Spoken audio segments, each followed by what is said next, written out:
Podcast. Jumpa lagi dengan saya Dr. Tiwi di Bunda Podcast. Hari ini saya kedatangan Dr. Gizi yang cantik banget, pinter banget ya, bersih banget ya. Sampai minder nih mau duduk di sini. Selamat sore Dr. Maggie. Sore Dr. Terima Tiwi. kasih sudah hadir di sini. Sebetulnya saya udah lama sekali ngincer Dr. Maggie ini untuk kita diskusi. Saya juga banyak belajar dari Dr. Maggie ya. Dok. Jadi kita mau, karena saya dokter anak ya. Saya itu di Bunda ini sudah mendampingi Objin itu sekitar 25 tahun. Dan saya pendukung atau dokter anak yang sangat mempromosikan menyusui. Salah satunya adalah untuk mencegah obesitas pada anak. Yang kita semua tahu bahwa kalau kita bisa mencegah kegemukan pada anak, itu mudah-mudahan menjadi remaja yang proporsional, tidak gendut ya. Nah, tadi saya udah bincang sedikit sama Dr. Maggie. Saya itu kalau di Bunda ketemu anak-anak yang dulu saya dampingin di waktu kecil, biasanya kan mereka ini tuh mulai nggak ke dokter anak tuh. Tiba-tiba nanti umur belasan itu datang gendut-gendut gitu ya. Nah sekarang saya ingin sedikit bertukar pikiran ya.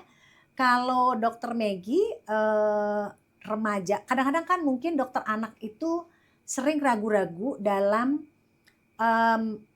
menangani anak yang anak yang minum susu formulanya itu banyak di malam hari. Ya itu yang menurut saya itu adalah calon-calon kalau tidak kita bimbing, calon yang nanti akan menjadi anak dan remaja serta diakhiri dengan dewasa yang gemuk gitu ya. Mungkin Dr. Maggie punya pernah banyak membaca. Saya tahu Dr. Maggie ini pembaca yang banyak ya karena kontennya bagus-bagus banget gitu ya. Saya pernah waktu itu pernah membaca, mungkin Dr. Maggie bisa menguatkan, pada anak kalau dia gemuk ya, maka resikonya untuk menjadi dewasa atau remaja yang gemuk itu lebih tinggi. Mungkin Dr. Maggie bisa memberikan pendapat tentang ini. Silakan Dr. Maggie. Iya benar banget dok, setuju banget sih dok. Jadi pernah dibaca memang tahun 2016 ada penelitian yang besar banget, 200.000 anak dan remaja diikutin begitu ya dok. Ternyata anak-anak dan remaja yang obesitas itu 5 kali lebih tinggi resikonya untuk menjadi obesitas saat dewasa. Dan kalau kita fokusin lagi dok ke remaja, ternyata 80% remaja yang obesitas itu akan menjadi obesitas saat dewasa. Sampai 80% dok. 80%, benar. Ya. Jadi besar sekali. Jadi saya punya prinsip ya bahwa kami dokter anak itu mempunyai kesempatan yang besar sekali untuk mencegah obesitas, dan kita tahu obesitas itu bukan hanya tidak enak dilihat, tapi gudangnya penyakit. Betul. Ya. Nah kalau Dr. Maggie mungkin bisa menguraikan dari pengalaman di praktek itu, sebetulnya anak-anak atau dewasa atau remaja yang overweight itu biasanya yang ditemukan masalah kesehatan yang sering kali ditemukan di kamar praktek itu apa? Hanya kolesterol aja yang tinggi atau mereka bisa berpotensi untuk penyakit-penyakit yang mungkin ditakutkan oleh masyarakat. Silakan Dr. Maggie. Dok. Baik dok. Ya jadi karena obesitas ini sebenarnya akar penyakit ya dok. Kalau seperti pohon obesitas nih akarnya, kalau dia sudah obesitas saat remaja, maka kemungkinan besar nih saat dewasanya itu bisa diabetes, darah tinggi, kolesterol ya. Kemudian kalau wanita itu banyak yang PCOS ya, gangguan kesuburan. Bahkan dari remaja juga banyak ya dok yang sudah hormonalnya imbalance dok, dari haidnya tidak teratur gitu ya, rambutnya rontok. Itu banyak. Dan juga sebenarnya selain dari masalah penyakit metabolik, banyak juga yang masalah gangguan lebih ke mental health dok. Mental health ya. Betul, banyak sekali itu sekarang yang mental health, depresi dan sebagainya itu ternyata berhubungan juga dengan obesitas. Jadi saya kemarin beberapa bulan yang lalu menemui seorang anak datang dengan depresi sampai goret-goret gitu ya. Jadi 16 tahun. Jadi salah satunya yang lihat profilnya tuh dia gemuk. Jadi dia tuh nggak happy banget gitu. Kelihatan tuh anaknya nggak happy. Mungkin karena gemuk sendiri kan membuat anak itu nggak bisa mencegah rasa ingin makannya. Gitu ya. Mungkin Dr. Maggie bisa sedikit menceritakan hubungannya dengan orang gemuk dengan kemampuan dia untuk mengerem nafsu makannya. Ya, silakan Dr. Maggie. Baik dok. Ya, jadi sebenarnya kalau kita bicara obesitas ini kan kompleks banget ya dok. Jadi sebenarnya sudah masuk ke ranah penyakit ya dok. Penyakit, ya. Ya, bukan hanya orang kan kadang Adi nggak bisa jaga impuls aja nih. Sebenarnya nggak juga, karena sudah banyak masalah hormonal dan sebagainya. Dan kalau dari remaja itu sudah terbiasa makannya itu berantakan, porsi besar, apalagi banyak ultra processed food, itu biasanya hormon lapar dan kenyangnya itu juga tidak baik ya, dalam artian tidak teratur juga keluarnya, kemudian jumlahnya itu juga tidak jadi seperti resisten, nggak kenyang-kenyang. Itu sih dok yang kita takutkan ya. Sekarang saya ingin tahu, remaja ini kan berasal dari anak ya. Dok, biasanya dokter anak itu sering ragu-ragu dalam meminta untuk mengurangi entah porsi makan. Tapi yang kita lihat dalam kamar praktek, seringkali mereka-mereka yang datang gemuk itu khas banget, bergeraknya kurang. Ya, betul dok. Mereka tidak ada aktivitas olahraga yang betul-betul teratur. Nah, kalau untuk Dokter Meggy mungkin bisa memberikan tips ya. Kalau dia anak ya, biasanya kalau 1 tahun 2 tahun ke bawah itu gemuk itu kita masih lihat tinggi badannya berapa, kemudian porsi susu formulanya bagaimana. Ya, saya seringkali kalau kita melayani bayi dengan full formula itu biasanya kita harus benar-benar mengarahkan orang tua untuk menghitung betul berapa kebutuhannya dan tidak merespons setiap bayi atau anak minta itu dengan memberikan susu ya. Nah, mungkin Dokter Meggy juga sebagai ibu dari 2 orang anak ya. 2 dok. Nah, dan saya lihat profilnya bagus-bagus gitu. Nah, jadi saya ingin dengan keilmuannya itu mengaplikasikan membesarkan anak yang profilnya tuh bagus gitu ya.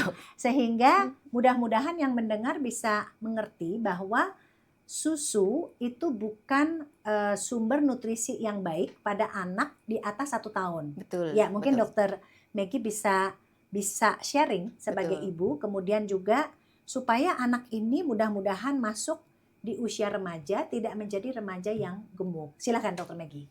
Iya dokter. Jadi memang ini agak susahnya melawan mama-mama ini kan maunya sebenarnya anaknya gembul ya dok ya. Makin gembul makin lucu ya dok ya. Dan kadang-kadang saat baby itu gembul lucu, begitu udah mulai banyak gerak, memanjang gitu ya, meninggi, kurusan itu stres malah mamanya. Padahal mungkin sebenarnya secara status gizi bagus. Nah ini pertama mungkin mitos yang perlu dipatahkan dulu ya dok. Tapi kalau saya pribadi, kebetulan anak saya usia 4 dan satunya lagi 1,5 gitu.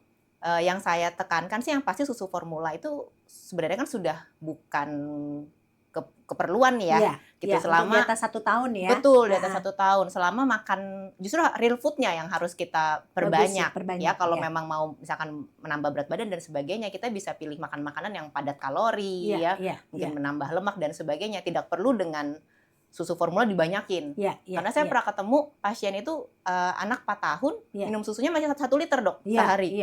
Itu aduh luar biasa banget. Kita bisa bayangkan juga gula yang masuk dan sebagainya ya dok. Kalau untuk anak saya yang kedua itu juga selain dari susu formula juga yang pasti ultra processed food dok. Ultra processed food. Benar, itu kalorinya lebih tinggi, gulanya lebih banyak ya. Benar, biasanya patternnya itu tinggi kalori, tinggi gula, tinggi lemak. Tapi kan proteinnya biasanya rendah, seratnya juga rendah ya dok. Jadi bisa bikin gemuk, nggak bikin kenyang juga. Iya. Jadi sebetulnya kalau mencegah pada anak yang sedang tumbuh ya, terutama di usia di atas 1-2 tahun, nomor 1 perhatikan porsi susu. Kemudian nomor 2 makanan-makanan yang ultra processed food. Karena ini dia rendah sekali serat dan tinggi kalori dan gula gitu ya. Bukan semua makanan tidak boleh ya, tetapi kalau porsinya diatur tentu akan lebih baik. Benar. Nah, sekarang saya mau meningkat ke remaja ya, Dokter Meggy.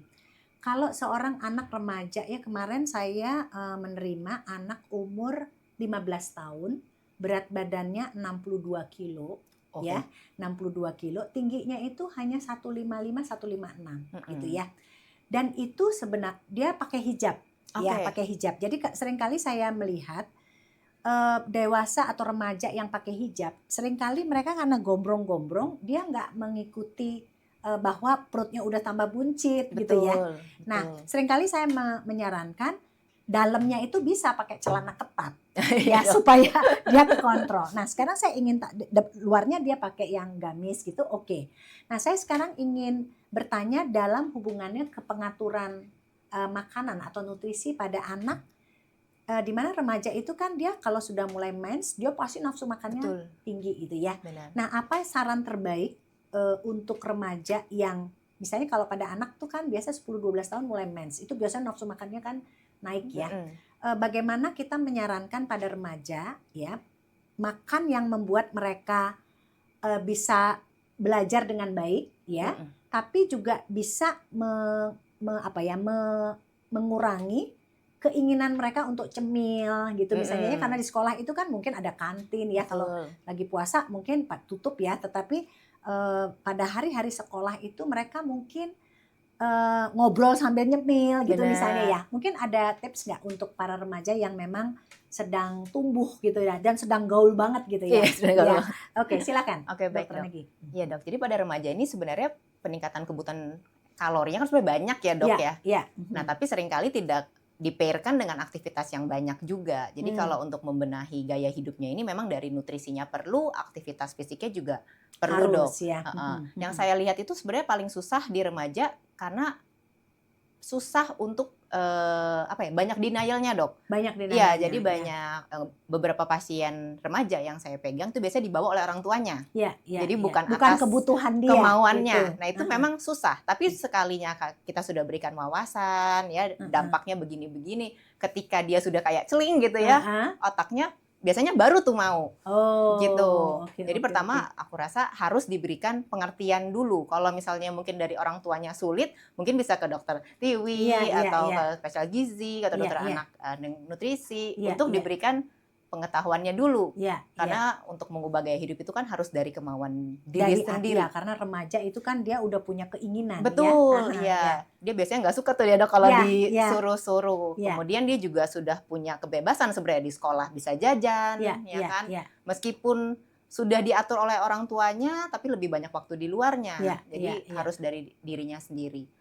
Kemudian untuk pola makannya yang bagus itu tetap teratur Dok. Saya lihat pattern remaja itu, karena sekarang jujur aja sekolah itu berat ya Dok ya. Iya, sekolah itu panjang juga ya. Panjang capek banget. Capek, ya. Ujian juga susah, lesnya juga banyak gitu. Ada pasien saya masih SMP, SMA ya, saya lupa SMA kayaknya. Itu tiap malam itu tidurnya jam 1 Dok. Jam 1 karena jam tugas 2. Banyak ya? Bener Dok. Pulang rumah sampai rumah tuh udah jam 8 gitu. Tidur jam 1, 2, bangun jam 6 gitu. Jadi sebenarnya jam tidurnya sebenarnya pengaruh juga Dok. Ketika tidur itu kurang, maka hormon lapar kita itu akan meningkat. Akibatnya impulsnya itu biasanya lebih banyak. Ini saya juga rasakan banget Dok ya, apalagi waktu nyusuin itu kan. Tidur kurang, yang malah biasanya nggak makan manis, bisa pagi-paginya pengen brownies. Dan itu ada hubungannya ya? Ada hubungannya. Jadi pola tidur juga perlu diperbaiki meskipun memang ya itu susah ya Dok ya. Beban belajarnya banyak, kemudian tidak ada kesempatan untuk berolahraga karena aktivitas sekolahnya tinggi sekali ya, terutama pada yang di dalam ruangan ya. Benar Dok. Jadi saling sangkut paut nih. Kemudian banyak yang pagi itu nggak sarapan Dok. Karena udah gedebuk-gedebuk gitu ya Dok. Padahal kuncinya itu. Betul. Salah satunya ya. Salah satunya. Ketika sarapannya itu tepat dalam artian proteinnya cukup, seratnya cukup, seharusnya tidak muncul impuls craving saat nantinya. Sebelum waktu makan siang. Betul. Gitu. Biasanya kan ada istirahat 2 kali tuh ya Dok kalau remaja. Yang saya temuin itu banyak biasa nggak sarapan. Kadang-kadang snack pertama aja enggak. Nanti siangnya langsung makan macam-macam tuh Dok. Nugget dan sebagainya. Susahnya juga sekarang di kantin-kantin sekolah itu saya rasa bukan makanan yang ini yang cepet-cepet gitu ya. Betul, karena buru-buru juga. Istirahat hanya setengah jam, biasanya makannya french fries tuh Dok. French fries, nugget begitu. Itu yang tidak bagus ya, karena kalorinya tinggi dan seratnya sedikit sekali. Dan fatnya banyak. Fatnya juga banyak, iya. Nah kalau begitu apa yang bagus disarankan untuk remaja itu supaya dia sarapan itu bisa membuat dia kenyang. Betul. Di jam istirahat itu sehingga dia tidak craving dan makan memang yang diperlukan. Apa sarapan yang mungkin cepat ya, karena mereka kan tadi ya tidurnya udah jam 1, bangunnya mepet sehingga tidak ada waktu sarapan, dan mungkin ada tips kecil yang kalau dia boleh nggak sarapan di jalan misalnya, apa yang sebaiknya dikonsumsi. Oke, baik Dok. Ya jadi kita maunya dapat gizi yang seimbang Dok sebenarnya ya. Kalau kita mau ikut piring teh juga boleh kalau dalam Ya. artian obesitas nih ya Ya. remajanya. Piring teh, jadi setengahnya sayur, seperempatnya karbohidrat, seperempatnya protein. Ya. Tapi ini kita bisa kreasikan. Misalkan karbohidrat ini kita misalkan mau roti gandum. Ya. Ya kita buat sandwich isinya dengan telur, ya Ya. mungkin telur dadar pun masih is okay. Lalu sayurnya banyak. Di dalam sandwich itu ya. Betul. Oke. Jadi mudah. Di jalan pun bisa makan. Oke. Ya, atau kalau memang anaknya itu masih mau nasi pun it's okay, asal Oke. porsinya terkontrol ya dok Ya, ya. Ada lauknya, ada sayurnya. Ya. Itu biasanya malah lebih mendingan daripada hanya makan. Banyak anak itu makannya roti ya. Hanya roti. Roti isi coklat yang manis. Lalu kadang-kadang ditambah susu coklat lagi. Iya, itu hanya akan bikin lapar lagi ya. Betul, karena cepat diserap tubuh, jadi laparnya juga cepat dok. Ya, bagaimana tentang biasanya kan orang tua itu seringkali menghindari susu ya pada remaja gitu ya. Apakah susu itu berperan dalam melengkapi? Kalau sekarang saya tahu tidak ada 4 sehat 5 sempurna, tapi gizi seimbang. Kemudian sumber karbohidrat, protein dan seratnya itu harus bagus. Kadang-kadang remaja itu karena mau buru-buru, mereka itu hanya minum susu ya. Dengan pemikiran bahwa itu cukup gitu. Bagaimana menurut Dokter Maggie? Oke, baik. Kalau menurut saya susu itu sebenarnya boleh asal porsinya itu cukup ya dok ya. Tapi untuk seratnya kan tidak banyak ada. Dok. Ya, Jadi baiknya tetap justru utamakan makanan yang tadi gizi lengkap itu dok. Yang ada serat dan protein segala ya, karena roti, sayur-sayur semua ada serat. Betul. Jadi kalau bisa tidak hanya susu sebagai sarapan. Benar. Ada yang lain. Betul. Gitu ya. Nah kemudian di antara makan pagi tadi yang buru-buru di mobil ya, karena saya sering kali lihat atau sharing orang tua tuh nggak sempet mereka sarapan.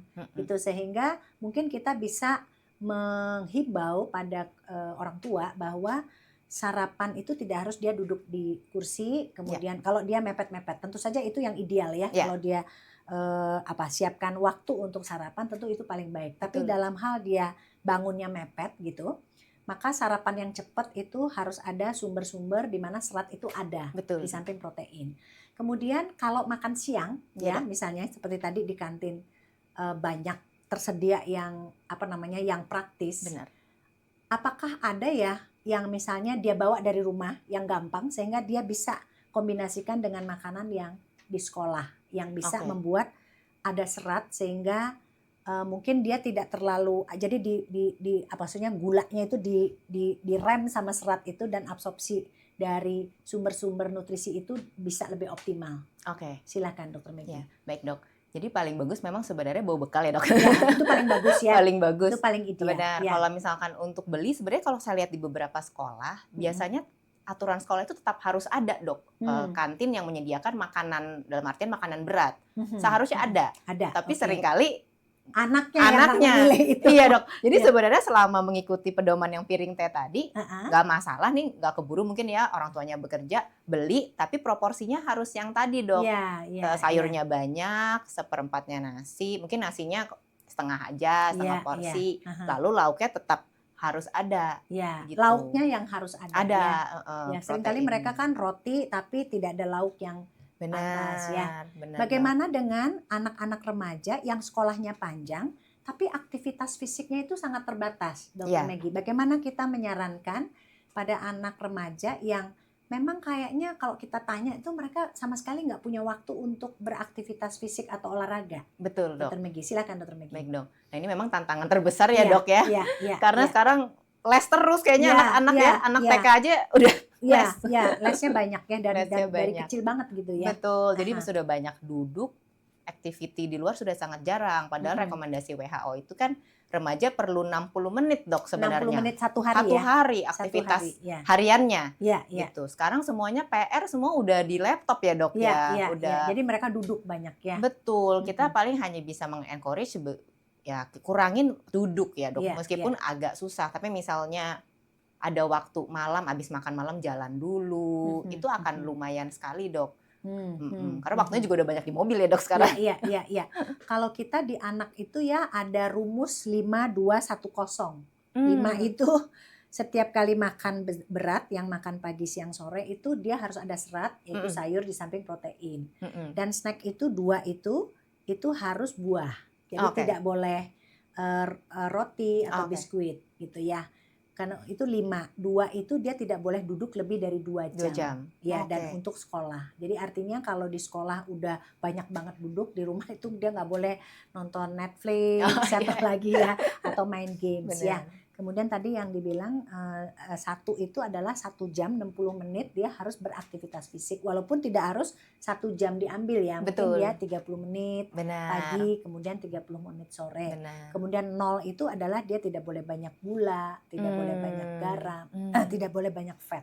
Jadi itu yang seringkali kita sharing ke orang tua, dan orang tua itu sebaiknya membantu remaja. Nah sekarang saya ingin tahu Dokter Meggy, kalau dia sudah terlanjur gemuk ya, itu berapa lama sih dia boleh nurunin cepat? Ya, jadi boleh cepat banget atau memang kita punya patokan, Dokter Meggy? Dok, baik dok. Ya jadi kalau untuk remaja kita tidak memperbolehkan diet yang ekstrim dok. Karena masih dalam masa pertumbuhan ya dok, dan hormonalnya ini biasanya sangat sensitif ketika dietnya itu ekstrim. Jadi defisit kalori juga yang biasa saya berikan ke remaja itu hanya paling 200-300 kalori per hari, dengan harapan kita maunya diperbanyak aktivitasnya supaya pembakaran kalorinya lebih banyak.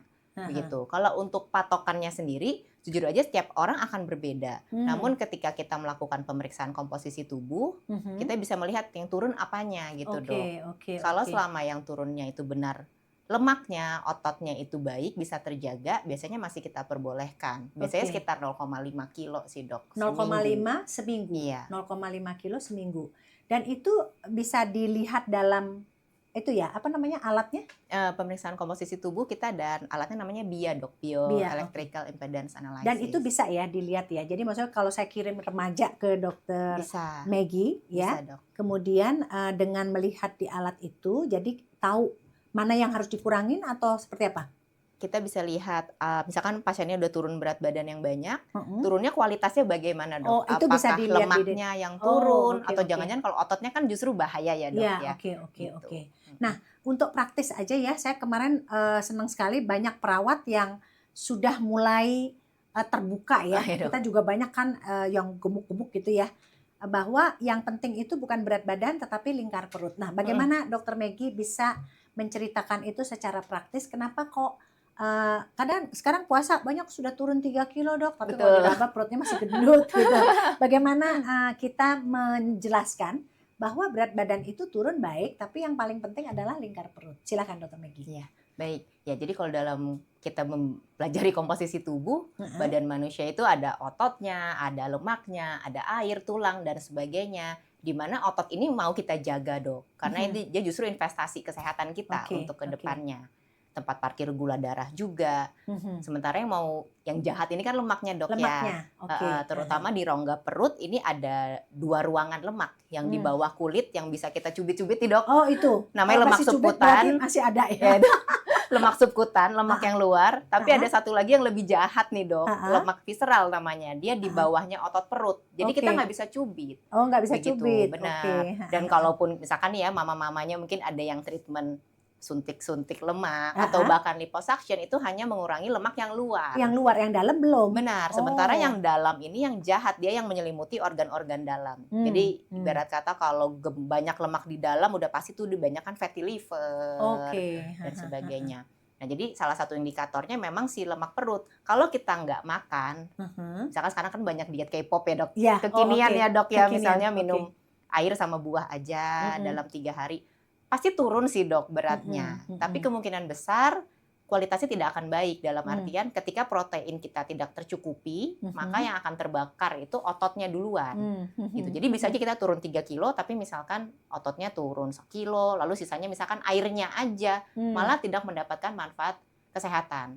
Jadi kalau mau diet, pastikan dirancang dengan benar, proteinnya harus cukup ya, lemaknya juga biasa kita hitung. Kalau sampai benar-benar tidak ada lemak juga nggak boleh. Benar, supaya yang benar turun itu adalah lemak, jadi kita mendapatkan manfaat kesehatan. Oke, bagus banget ya informasinya. Ini sehubungan dengan saya seringkali menolong ibu hamil yang menyusui gitu ya. saya seringkali menyarankan ibu menyusui yang badannya gemuk, entah karena hamilnya, entah karena sebelum hamil udah gemuk. Saya seringkali meminta dokter Maggie untuk membantu mereka dalam mengatur makanan, karena kita lihat orang menyusui itu ada resiko dia kurang produksi pada ibu yang tadi PCOS, Betul. diabetes, kemudian ibu yang preeklamsi, ya mungkin itu juga akibat dari gemuk ya, karena kan kolesterol naik, jadinya hipertensi. Apalagi kalau memang saat dia sebelum hamil udah gemuk gitu ya. Nah kalau dokter Maggie kebetulan ada beberapa pasien nih yang seringkali ke poliklinik kalau kita lihat ada yang gemuk tapi produksi ASI-nya banyak. Oh iya. Tapi ada juga yang gemuk, emang benar-benar produksi ASI-nya tuh sulit gitu ya. Kira-kira dokter Maggie itu kalau melihat atau bisa nggak menjelaskan kenapa ada anak orang yang gemuk ya, tapi tidak ada seperti tidak ada penyakit gitu ya. Tapi ada yang gemuk, tapi memang ini gudangnya penyakit gitu. Betul. Atau semua orang gemuk memang beresiko untuk ada penyakit. Benar. Silakan, Dokter Maggie. Baik dok. Jadi sekarang memang ada yang kita sebut sebagai metabolic healthy obese, gitu ya. Jadi kalau secara lemak tubuh, berat badan itu obesitas, tapi begitu dicek parameter misalkan labnya, gulanya, kolesterol dan sebagainya itu normal, bagus. Ada memang. Tapi kita kan tahu juga dok, maksudnya kalau seperti diabetes itu kan butuh waktu ya dok ya. Iya, oke. Benar. Jadi kalau saya pribadi mau apapun obesitasnya meskipun tetap harus hati-hati. Benar gitu. Karena bisa aja belum terjadi gitu. Betul. Untuk diabetes saja butuh waktu kan sekitar 10 tahun ya dok sebenarnya sampai orang itu terdiagnosis diabetes, sampai badannya lelah karena pasti badan kita awal bisa ya dok observasi, adaptasi. Begitu terdiagnosis diabetes berarti prosesnya sudah lama, panjang. Ya jadi jangan sampai orang beralasan ya dok ya, maksudnya nggak apa-apa kok gemuk, yang penting hasil labnya bagus. Bisa aja itu masih kompensasi. Gitu. Jadi tetap aja ya nggak boleh gemuk, harus proporsional. Ya, oke. Dokter Maggie, untuk terakhir kali mungkin ada dokter Maggie yang dokter Maggie bisa pesankan, satu untuk remaja. Ya. Yang kedua untuk perempuan dewasa yang memang akan merencanakan kehamilan. Ya. Kemudian yang terakhir adalah ibu hamil yang memang harus mempertahankan berat badan tubuhnya supaya dia tidak mengundang penyakit. Jadi ada 3 ya. 3, ibu remaja dulu ya. Sama yang mempersiapkan kehamilan, sama saat hamil dan nanti dia akan melahirkan. Silakan. Oke, baik. Jadi kalau untuk bagi teman-teman yang masih remaja atau bapak ibu yang memiliki anak remaja, sebaiknya dikonsultasikan nih, diberikan wawasan dulu ya. Kalau bisa dari bapak ibu juga boleh diberikan wawasan kenapa sih obesitas itu berbahaya gitu ya. Jadi jangan sampai muncul stigma juga, karena biasanya remaja itu akan denial. Begitu kita langsung stigma, kamu sih nggak mau makan dan sebagainya. Kita ajak bicara pelan-pelan ketika ketika anaknya itu sudah mulai menyadari, itu bisa kita pelan-pelan atur pola makannya, lalu kita encourage aktivitas fisiknya. Jadi memang nggak bisa hanya salah satu saja, gitu. Dan kita sebagai orang tua juga sebenarnya memiliki tanggung jawab untuk memberikan contoh. Benar, dari makanannya. Kalau orang tuanya mager juga nggak bisa ya dok ya, gitu. Biasanya kan anak itu learn by by seeing lah ya gitu. Ketika orang tuanya sering olahraga, atau mungkin orang tuanya justru yang ajak olahraga bareng. Begitu, karena kita nggak bisa diet ekstrim juga di remaja, gitu. Jadi harus dari sekarang supaya investasi kesehatannya bagus saat dewasanya, gitu dok. Kalau yang mempersiapkan kehamilan, itu apa yang harus dilakukan atau apa yang harus diperhatikan? Baik. Bagi yang mau mempersiapkan kehamilan, status gizinya dicek dulu, diperhatikan, baik yang underweight ataupun overweight, itu semuanya perlu kita perbaiki kualitas makannya ya. Dari pola makannya, olahraganya juga, hindari ultra processed food ya, dibatasi supaya kualitasnya itu nanti kesuburannya juga bagus dan kualitas sel telurnya, spermanya juga bagus untuk para bapaknya. Kalau yang udah hamil ya, kadang-kadang kan tidak bisa dihindarkan ibu hamil yang masuk di trimester 2, 3 itu Benar. Ini banget ya. Apa yang mungkin harus diperhatikan oleh mereka? Silakan. Baik. Kalau untuk ibu hamil memang wajar tuh ya impuls makannya lebih banyak, tapi usahakan selalu memilih real food. Ya, karena ultra processed food sudah pasti biasanya tinggi kalori, tinggi gula, tinggi lemak, proteinnya juga rendah. Sementara kita tahu saat kehamilan kita butuh protein yang lebih banyak untuk tumbuh kembangnya si baby gitu ya. Jadi impuls makannya naik boleh, tapi pilih real food, cemilan yang sehat, misalkan mau kacang-kacangan, edamame ya, atau buah-buahan. Kalau pengen yang manis masih bisa ya dok ya, cari Iya, buah yang betul, manis, buah yang manis mungkin ya. ditambahkan Greek yogurt sedikit, Iya. it's okay. Atau pengen yang crunchy-crunchy, edamame juga masih bisa enak ya. gitu Oke. ya, gitu. Jadi poinnya di cemilan ya, pada Betul. ibu hamil yang memang nafsu makannya sedang bagus itu, kalau belum waktunya makan utama, nyemilnya harus yang real food Betul. ya, dan mungkin proteinnya tetap tinggi. Benar. Ya, kemudian kalorinya terjaga gitu ya. Betul. Oke, terima kasih Dokter Maggie. Terima kasih, Ini Dr. obrolan Tiwi. yang membuat saya juga banyak belajar. Saya grogi. Ya, mudah-mudahan banyak ibu yang atau orang tua yang melihat ini sejak anak kecil ya, sejak anak-anaknya kecil, sehingga punya bekal yang cukup. Kalau orang tua yang mager karena udah ketitipan anak, harus mulai beraktivitas yang aktif ya, Betul. sehingga mudah-mudahan anak bisa melihat dari orang tua. Terima kasih banyak, sampai ketemu di podcast berikutnya. Dadah.